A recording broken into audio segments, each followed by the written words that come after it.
Should you buy the Samsung T7 SSD? Well, if you've ever been frustrated by slow speeds or worried about losing data, this might be exactly what you need. My name's Will and welcome to the video. Now, usually I like to start with the design when talking about my tech, and today is no different. So, straight out the box, the T7 feels premium. It's wrapped in a sleek aluminium shell that gives it a nice solid feel. It's also really compact, about the same size as a credit card, and weighs just 58 grams, making it one of the most portable SSDs that you can get. I don't like products that feel too light. I like a bit of weight to things. It just makes them feel well made and worth the money. It's also shock resistant, meaning it can handle a few bumps along the way, although it will probably pick up a few scratches and dents. And there's also no IP rating for this device, so probably best not to get it wet. Now, if you like a bit of personality in your tech, it comes in 3 colors, gray, blue, and red. Personally, I'll never go for anything other than black or gray when it comes to these things, but the options are there for anyone that wants a splash of colour in their tech. So overall, it's got a clean, minimalist look that I really love. So one of the main reasons that you should consider this SSD is its speed. It's sold as having read speeds of 1050 megs a second and write speeds of 1000 megs a second. It's worth noting that this is probably in ideal lab conditions, so you're probably not going to get these speeds in the real world. If you take a look at my test results here, you can see that I was getting write speeds of around 900 meg and read speeds of around 650 meg. These speeds are still really fast and more than enough for most people in normal life. And of course, these speeds will far exceed those of a normal hard drive. It's also fast enough that you can record straight onto it. So if you're ever recording with your iPhone, for example, you can plug it in and record directly onto the SSD, which is great. If I'm ever using my iPhone to record, then I can record directly onto the SSD,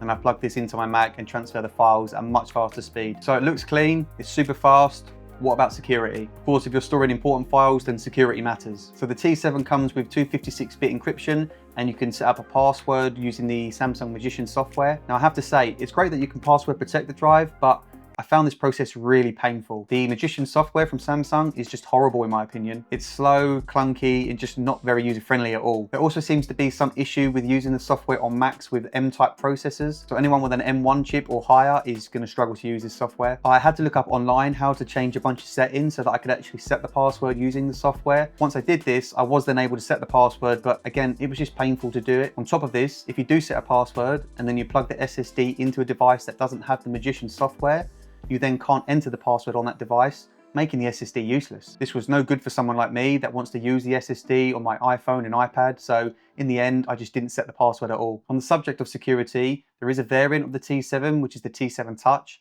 and this comes with a fingerprint scanner for an added layer of security. I haven't been able to try this, but let me know down in the comments if you've used the T7 Touch. How does it fare when plugged into other devices? Can you unlock it with the fingerprint, or do you still need the Magician software? Let me know. Now, password aside, the T7 is highly compatible with basically everything, whether you're using iOS, Android, Windows, Mac, or a gaming console. It's basically just plug and play, no drivers, no hassle, just fast, reliable storage. Now, one thing to be aware of is that it can get quite warm under heavy use. The metal body does help with heat dissipation, but if you're transferring a lot of data at one time or large files, you'll probably notice it warming up. Now, it's not the end of the world, but it's just something to note. Then we get to the price tag. Now, the T7 isn't too expensive. It's probably in the mid-range when it comes to cost. There are cheaper ones and there are a lot more expensive ones that you can get. But if you want really great speed, security, and reliability, then I think you can't go wrong with the T7, and it's actually quite fairly priced. I think Samsung make generally good devices as well. I've never had any issues with anything I bought from them, and this T7 comes with a 3-year warranty as well. So if you need fast, reliable, secure storage at a reasonable price, then I think the T7 is a great option.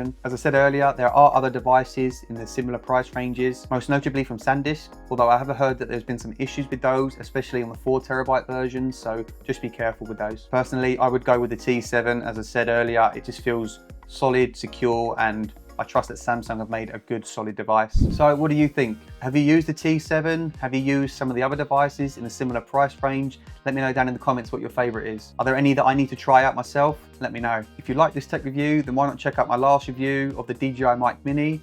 I'll link it below. And as always, thanks for watching. Please like this video, subscribe to the channel, and I'll see you in the next one.